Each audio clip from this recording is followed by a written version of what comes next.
Good day, viewers. Today I am joined by Zita Jesus, who is an interior designer and the proud owner of Orange Peel Interior Design. Welcome and thank you for accepting our invitation, Zita. Thank you for having me. Alrighty, so Zita, can you, before we just head right into the whole interior designing interview, can you tell me about Zita? Who is Zita Jesus? I think for those that have seen my socials, they feel like they've known me. I have always been that bubbly girl that just loves color and everything creative. But yeah, I am very much Namibian and I come from Oshivelo, it's a small village. So in Windhoek, I've been here for a couple of years. I moved here in 2013. And yeah, my dad's Angolan, my mom's Vambu, so yeah, I'm like a whole cocktail. A real one. I like what you did there. Zita, interior designing now. Why interior designing? Why did you decide, like, was it always in you when you finished high school, were like, I want to do interior designing? Because here in Namibia, it's really rare to, you know, I don't even think there are courses of interior designing.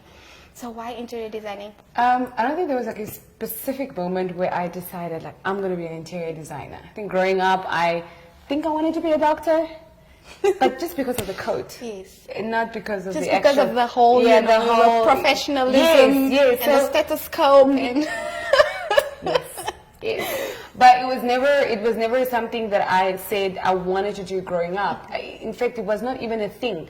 I think also having grown up in the village, you were just exposed to police officer, nurse, teacher. Yes. For me, with interior designers, I generally always loved beautiful spaces. So when I had my first job as a teacher, I would always like pimp my room. So I would find myself always wanting to color coordinate curtains and everything. But something that came naturally to me. But even then, it didn't feel like I can do this. Yes. And I've, over the years, done so many people's spaces, you know, friends and family, until this one time when I had to do a friend's space. She was like, I've got an extra room. Can you just turn it into a massage and I'll pay you? And I'm like, okay, I like the I'll pay you part. So why not? Why not? So I went ahead and I did it. And it is almost when you are shocked that, oh my gosh, this is my work. Did I do this? Did I do this? And I was so pleasantly, and I think that's when it switched in my head. I could actually do this. Yeah. And the money that she paid me was the money that paid for the brand CI of Orange Peel.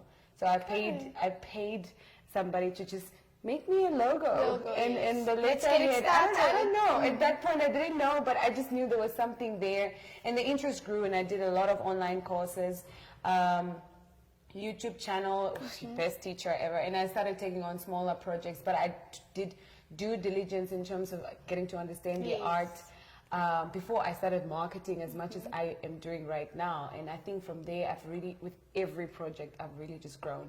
And I fell in love with it until I got to a point where I'm like, you know what, I'm gonna quit my job.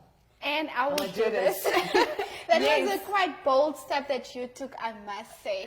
So you mentioned that you have worked on previous projects. Can you just mention a few? My projects have names. So I have Project Ruby that I did. That was one of my biggest projects that involved structural stuff like tiling and breaking walls, etc. So I've had Project Shams, Project Ruby, Project Classic Man, Project Classic Man? Classic Man, because the owner is he's got style. He's very particular, you know. And I had Project Nerdy Grey. And then we are in Project Konawanda right now. There is Project Snow White, the one that has mirrors everywhere. Then I'm busy with Project Comfort right now, and I have Project Mansion. So all of these projects some are really minor stuff where it's just you get a budget, buy a curtain, rug, let it go. Where there's others, it's more structural, you're breaking walls, you're replacing tiles, and it's a much more longer... From scratch. And quite recently, we started working on corporate spaces as well. Project Balls, which is premier sports betting offices that we did. We collaborated with EHD. Wow. And I'm going to start doing a project with GIZ very soon, designing the craft center, the little shop there. So I'm Are you super excited? Yes.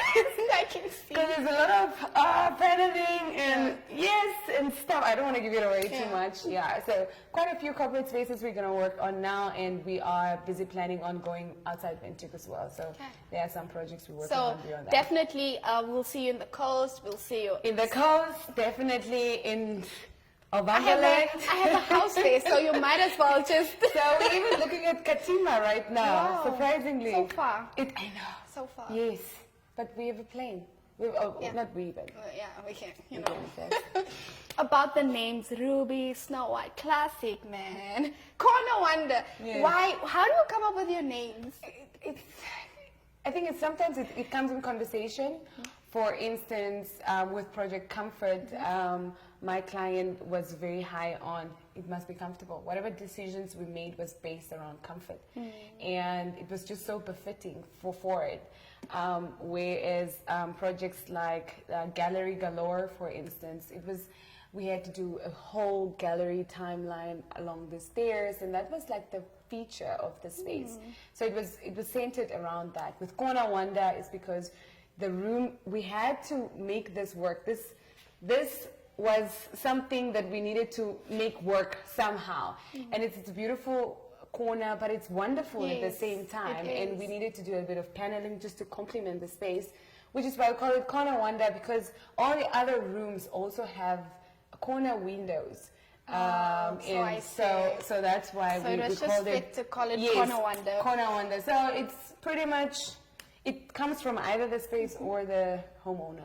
Okay, so tell me about this art here behind me. This is paneling, and it's really, paneling is one of those styles that are very ancient. If you are one to watch those movies, I don't know what those movies are called, where the ladies wear those dresses with corsets. The vintage movies? movies? Yes, vintage movies, yes. So you would see in their offices, for instance, there was always art. Yeah, they had a lot of sculptures on the ceilings, and they had a lot of paneling in the bedrooms. And that is a style, that's one thing that resonates with me, because this is so much more cheaper than wallpaper. And for me, it's like the best way you can really give a wall personality without to go all out. It's very unique, actually. Like architecturally, now in the modern day, they call it cladding, but they do it mostly on the exterior. If you look at this new buildings, aluminium lines, or they've got circles that are like pasted onto the walls. So for me, paneling is, I love paneling. It just works with especially if it's big spaces and you've got a lot of negative space. And you made it work, actually. Yeah, the options are, there's so many patterns. So if you like squares, we'll give you a square. Yeah. Like pentagons, and I didn't even know it was paneling. I thought it was some that you buy and put. Yeah, no, it does take quite a while to put together, but I think it's one of those signature styles in most of my designs. You'll see even with Project Balls, the executive suite that we've done right now. It's got it's like a Kingsman type of office, but with a touch of elegance. So the carpet is made out of the animal skin. There's a horn, but then there's paneling as well. It's just then there's balls. But very nice finishes, but you're driving the point sort of home. Yeah. So that's why I love paneling, and it's almost kind of new because people. Yes, it is actually, because yes, it's new. Like I never knew that with paneling you can actually do a lot of stuff, like you said. So you're just creative. Sita, tell me about your design style. My style, let's say. I love, it's a fair mix between minimalism with a touch of contemporary, and I think just clean lines. Generally, my designs that I work on are very open and airy. I try to see how can I lift the ceiling, how can I bring in more air, how can I bring in more natural light. And the textures and the color palettes that I naturally choose are quiet tones, quiet palettes. Because I believe that if you are designing your home, especially permanent structures, are things that are not supposed to be busy and very dramatic. Yes. Because I love designs that are flexible. So for instance, in this space, if my client decides she wants to put in a red rug, the structure allows her to, because the tiles are not loud, the walls are not loud. It's clean. It's clean, it's airy. If she decides to say, you know what, I want a spring theme, but she changes its color cushions to pink and yellow, then it shouldn't still clash. work. Yes. It shouldn't clash. Many design mistakes people do is they want to have something on every wall. They want to have, every corner should have something.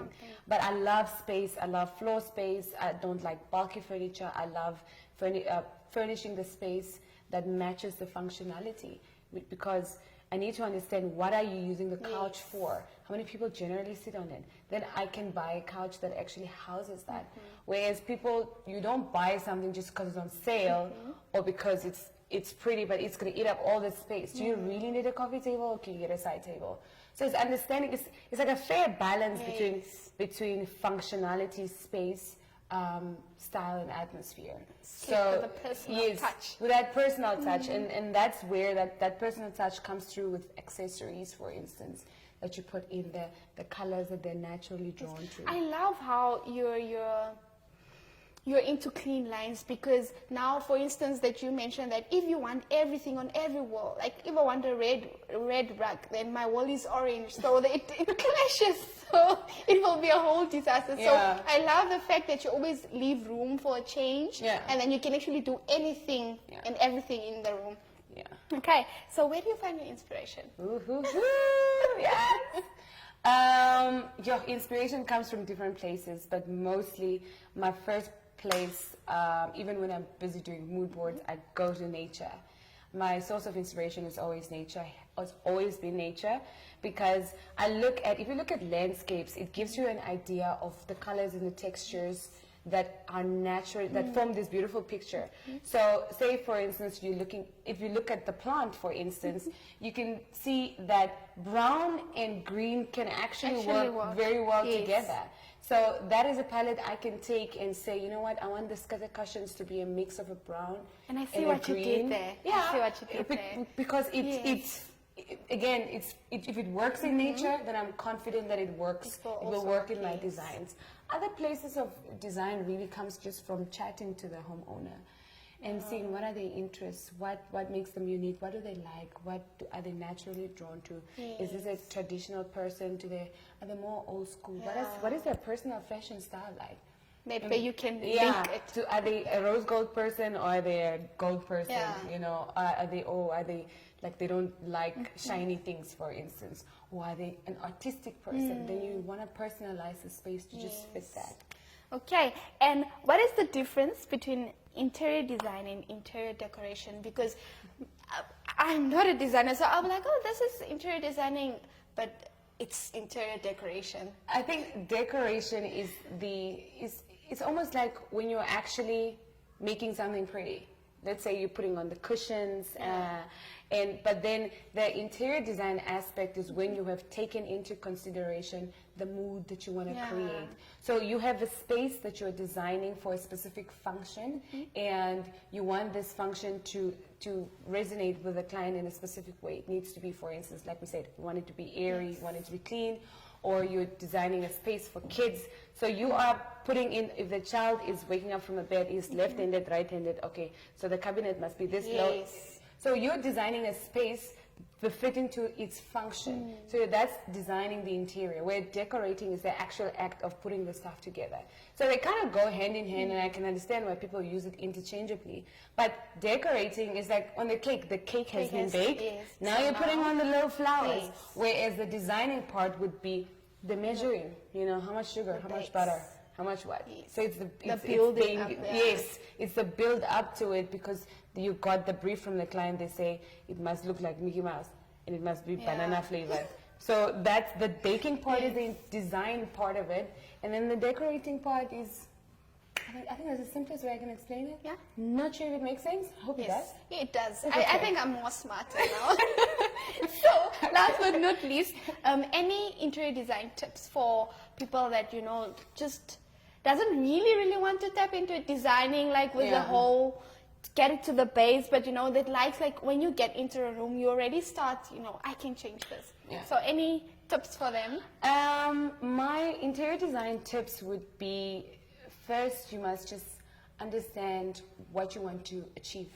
I always say my point of departure is, how do you want to feel when you enter the room? Because that will guide your decisions in terms of what kind of bed you buy. Yes, you want a bed, but how do you want to feel when you lie on the bed? Do you want the soft, huggy feeling, or you want like the hard, you know, do you want it high, do you want it low? These are all things that inform your decision when you buy. And I say less is more. I know people have heard that a lot, that less It might is sound more. cliche, Yes, but it's just like sometimes it's small things that have big impacts. Leaving a wall blank allows the other walls to echo, and you must always choose a focal point in your space. If you like in the living room, if I wanted the paneling to be the star of the show, then it means everything else needs to be quiet but complemented. What happens is you can't have I can't put in like here a carpet with busy dramatic lines or a tropical forest. Because immediately your eyes are drawn there, but you also want to look at that, and that's a lovely painting, and there's like a mirror collage happening there. So you need to choose your battle. You know, balance. There must be a balance. So it's just a thing of there needs to be a focus point in your space. So you take people on a journey, because everything else sort of complements that, and that's where you put your investment, and then the rest of it becomes very easy, subtle, quiet colors. So yeah, I think those are my few tips, and just pack everything away. I don't declutter. So you love decluttering. Yes. If there's a cabinet for it, put it away and label it. If it doesn't fit there, remove it. Yes. Please do. The remotes belong certain places. Coasters belong certain places. It just helps to just maintain the look and water your plants. You mentioned that you love plants. Yes. Why? And can you just mention your favorite type of plant? I love succulents because they're hassle-free. I don't like high-maintenance plants because I'm always out and about paneling and hammering somebody's wall. So I love succulents. And why I love plants is just I think apart from them being pretty to look at, I think they also serve a therapeutic. Like this is really therapeutic. Yes, looking at it, it breathes life into the space. I don't know if you've gone into a really nice, elegant hotel, and it's just glass and marble and gold and everything else. It almost feels like it's not real. Yeah, it doesn't. It doesn't feel homey. It doesn't bring comfort. But I think plants have a way of turning a house into a home, breathe life into the space. Makes it it cleans the air as well. And it's my favorite accessory to put into spaces. More real plants as opposed to the not so real ones. Zita, there's no better way to explain why you love plants. So that was it. No. Before I end, I saw something. Oh no. You're in collaboration. I saw on Pupkovit's Mega Build pages that you're collaborating with them with the Pimp My Shack. Yes. So can you maybe just tell us what is Pimp My Shack all about? Pimp My Shack is like, I wish I could say my first love, but that won't be entirely true. But Pimp My Shack is an initiative that I proposed to Pupkovits, and they were very much interested because they have the Pupkovits Foundation, and they already help with shacks and etc. But for me, really making interior design accessible to everyone is something that's very close to my heart. My mom had our kitchen was made out of zinc, a ghetto, and she always made it pretty. You know, where you're hanging a curtain where there's no window, just so it looks like something. Yes. That is what my mom used to do, and it was so pretty to see. You know, the yellow and white sugar little things, and I think for me, it's just. I know there are people that might never be able to live in a brick home, but it's not about the structure. It can be a container, it can be a brick house, but it's just, you can need to look around you and see what is there. Things that people generally throw away are things that you can make pretty and make your house something that, like home pride, is what I want people to feel. And I think this initiative allows me to show people it's very much based on DIY, on how they can make their spaces beautiful. Simple stuff. Yeah, regardless of the structure. You look at it as it's a shack from outside, but when you go in, it's a home, and it's a place you don't want to leave. And that is why I think it's one of those community projects, I think, especially after COVID, where people were stuck in their homes. So we're going to try it out. So it's 3 houses. We already chose the winners. They're being vetted right now. Okay. And yeah, we're supposed to start with the makeover or pimping process on the 19th of October, all the way to the first week of November. So I think it's going to be aired on NBC. So it's something exciting. I'm looking to look forward out for. to that. Yes. I'm looking forward to it. How you turn a house into a home. And I mean, with interior designing, that's what matters the most. So thank you for joining us. But now we're going to have a mini tour of Corner Wonders. So Zita, maybe you can take us through, please, because I'm excited to see what you have been doing in this Corner Wonder. Happy to. We're not done yet, but I can show you what we've done so far. Okay. Yeah. So let's head right into our mini tour.